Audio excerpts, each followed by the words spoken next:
사도신경으로 우리의 신앙을 하나님 앞에 고백합니다.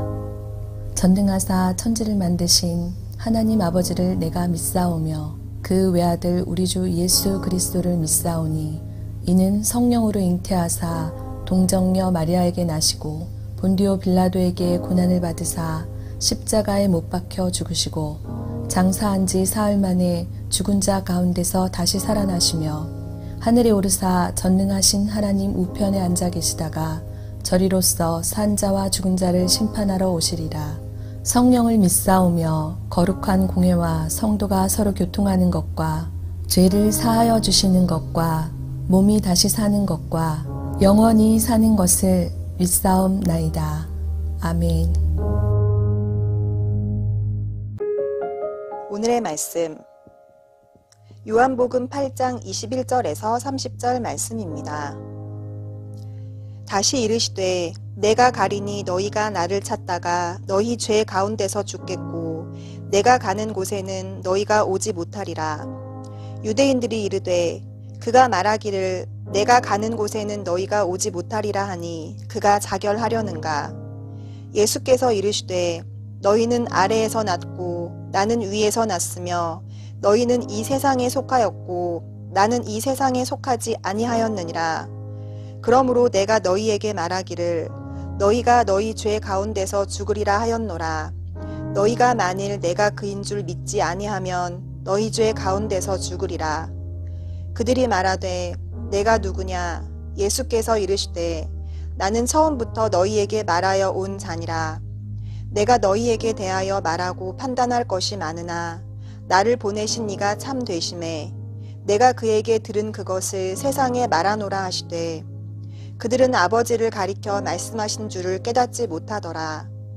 이에 예수께서 이르시되 너희가 인자를 든 후에 내가 그인 줄을 알고 또 내가 스스로 아무것도 하지 아니하고 오직 아버지께서 가르치신 대로 이런 것을 말하는 줄도 알리라. 나를 보내신 이가 나와 함께 하시도다. 나는 항상 그가 기뻐하시는 일을 행함으로 나를 혼자 두지 아니하셨느니라. 이 말씀을 하심에 많은 사람이 믿더라. 여러분, 빛이 없는 세상을 한번 상상해 보셨습니까? 빛이 없다라고 생각을 하면 얼마나 답답할까요? 우리는 조금만 어두워도 우리는 한 치 앞을 내다볼 수 없잖아요.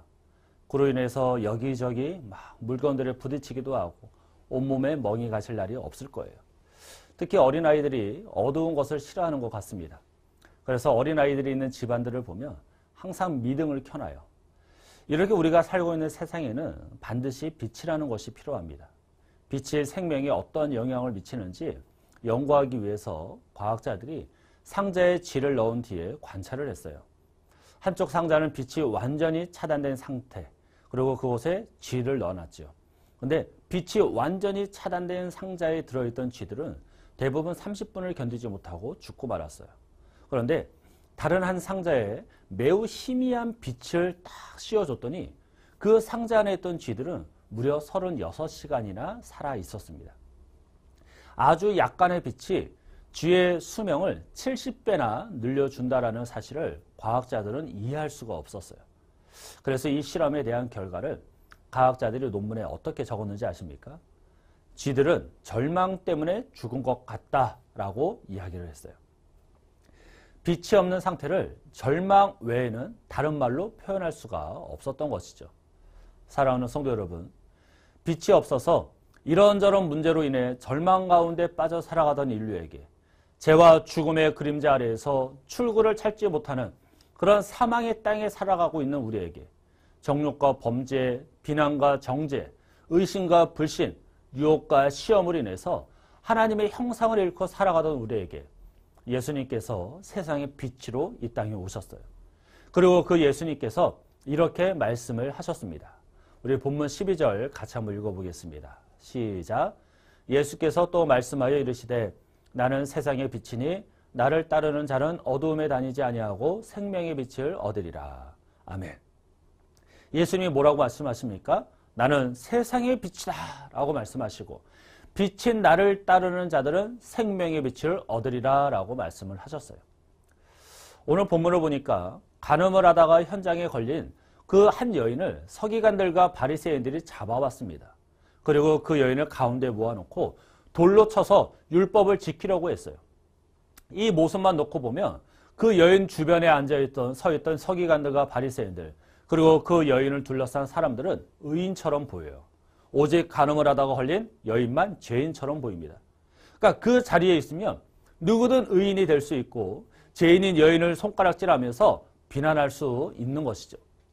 그런데 세상의 빛으로 오신 그 예수님이 그곳에 계시자 어떠한 일이 일어납니까? 의인으로 보였던 그들의 죄가, 그들의 죽었던 양심이 되살아나기 시작을 했어요. 예수님께서 의인의 모습을 하고 모인 그런 사람들을 향해 이렇게 말씀을 하셨습니다. 본문 7절 같이 한번 읽어보겠습니다. 7절입니다. 시작. 그들이 묻기를 맞이 아니하는지라 이에 일어나 이르시되 너희 중에 죄 없는 자가 먼저 돌로 치라 하시고. 아멘. 뭐라고 말씀하십니까? 너희 중에 죄 없는 자가 먼저 돌로 쳐라 라고 말씀을 하셔요. 예수님께서는 지금 의인의 탈을 쓰고 있는 그들의 양심을 찌르신 거예요. 그렇게 비치신 예수님의 말씀에 이 양심이 찔린 사람들은 간음하다 걸린 여인이 죄인이 아니라 바로 나도 죄인이다라는 사실을 깨닫게 되었던 것이죠. 그래서 어떻게 되었습니까? 하나씩 그 자리를 떠나고 말았어요.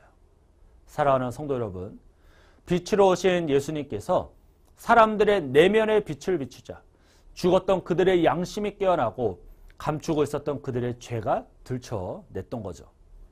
그러면 빛으로 오신 예수님으로 인해 우리의 죄가 드러나며 죄의 굴레에 매여서 우리는 살아야 되는 걸까요? 그렇지 않아요. 빛이신 예수님으로 인해 오히려 죄로부터 자유로워진다는 사실을 우리는 기억해야 될 줄로 믿습니다. 간음하다 적발된 여인 얼마나 비참하겠습니까? 율법에 의하면 자신은 돌에 맞아 죽어도 아무 말도 할 수 없는 그런 상황이었어요. 그리고 그녀의 부모들, 그녀의 가족들은 어떨까요? 얼마나 창피하겠습니까? 그러니 동네에서 얼굴을 들고 다니지 못할 지경이었을 거예요. 또 예수님으로 인해서 그곳에 모여있던 서기관들과 바리새인들, 그들의 양심이 깨어나고 감추었던 그들의 죄가 드러났잖아요. 스스로 인정을 했잖아요. 그러면 그들도 부끄러워해야 하는 것 아니겠습니까? 하지만 예수님께서는 그들을 부끄럽게 하지 않으셨어요. 서기관과 바리새인들이 스스로 죄가 있음을 인정하고 돌아갈 때 예수님은 그들을 불러 세워서 봐라 너희들도 죄인 아니냐, 너희들도 죄인이야 라고 그들을 부끄럽게 하지 않으셨어요. 또한 혼자 덩그러니 남아있던 여인에게도 이렇게 말씀을 하셨죠. 본문 11절 하반부를 보면 예수께서 이르시되 나도 너를 정죄하지 아니하노니 가서 다시는 죄를 범하지 말라 하시니라. 아멘. 정죄를 받고 돌에 맞아 죽을 위기에 놓였던 이 여인이 빛이신 예수님을 만나자 죄에서 자유로워지는 은혜를 누리게 되었던 것입니다. 사랑하는 성도 여러분, 예수님께서 생명의 빛을 비추시자 누가 봐도 죄를 지었고 그로 인해 정죄를 받아 마땅한 이 여인이 죄의 속박에서 놓이게 되었어요. 그리고 진리를 향한 자유의 날개짓을 시작하게 되었던 것입니다. 이처럼 빛이신 그 예수님이 임하는 곳에는 죄로부터의 해방이 있다는 사실을 꼭 기억하고 믿으시길 주님의 이름으로 축복합니다. 사랑하는 성도 여러분, 이 세상에 빛으로 오신 예수님을 만난 사람들은 생명의 빛을 얻게 돼요. 죄로 인해 죽은 양심이 깨어나고 자신의 죄를 깨닫게 됩니다. 그리고 그 죄로부터 참된 자유를 얻게 돼요. 성경은 이것을 생명의 빛을 얻었다라고 이야기를 합니다. 어둠과 혼돈으로 가득한 이 세상을 밝게 비출 수 있는 것은 오직 예수 그리스도, 생명의 빛뿐임을 꼭 기억하고 믿으시길 주님의 이름으로 축복합니다. 그리고 그 생명의 빛 대신 그 예수님을 따르는 저와 여러분들도 생명의 빛을 얻었으니 그 빛 대신 그 주님을 증거하며 살아야 되는 줄로 믿습니다. 오늘날 이 세상을 바라보면서 낙담하지 마시고 어두운 사회의 이면들을 보면서 좌절하지 마시고 빛으로 오신 그 예수 그리스도만 바라보시기를 주님의 이름으로 축복합니다. 그리고 빛으로 오신 그 예수님을 따르시기를 축복합니다. 그리고 그래서 빛이 없어서 이런저런 문제로 절망 가운데 있는 빠진 사람들에게, 죄와 죽음의 그 그림자 아래에서 출구를 찾지 못하고 살아가는 사람들에게 정욕과 범죄, 비난과 정죄, 의심과 불신, 유혹과 시험으로 인해서 고통 가운데 살아가고 있는 사람들에게 생명의 빛을 비추는 능력 있는 삶, 축복의 삶을 살아가는 저와 여러분들 되시기를 주님의 이름으로 간절히 축원합니다. 기도하겠습니다. 사랑과 은혜가 충만하신 하나님 감사합니다. 빛으로 오신 그 예수님으로 인하여 우리도 영원한 생명의 빛을 얻어 이 땅 가운데 빛과 소금의 사명을 감당하게 되는 줄로 믿습니다. 우리에게 놀라운 은혜를 베풀어 주신 또 우리의 모든 자유를 주신 그 예수 그리스도를 쫓아 살아가는 우리의 삶이 되어줄 수 있도록 하나님 도우시고 함께하여 주옵소서. 오늘도 빛 대신 그 예수님을 쫓아 예수님의 참된 제자답게 이 땅을 살아가길 간절히 소망하오니 성령 하나님 우리 한 사람 한 사람을 도와주셔서 오늘도 주의 영광을 위하여 살아가 주님의 빛 대신 예수님을 증거하는 아버지의 삶을 살아가는 우리 모두가 될 수 있도록 주님 도와주시옵소서. 감사를 드리며 예수님의 이름으로 기도합니다. 아멘. 주님이 가르쳐 주신 기도로 예배를 마칩니다. 하늘에 계신 우리 아버지여, 이름이 거룩히 여김을 받으시오며 나라가 임하시오며 뜻이 하늘에서 이루어진 것 같이 땅에서도 이루어지이다. 오늘 우리에게 일용할 양식을 주시옵고 우리가 우리에게 죄 지은 자를 사하여 준 것 같이 우리 죄를 사하여 주시옵고 우리를 시험에 들게 하지 마시옵고 다만 악에서 구하옵소서. 나라와 권세와 영광이 아버지께 영원히 있사옵나이다. 아멘.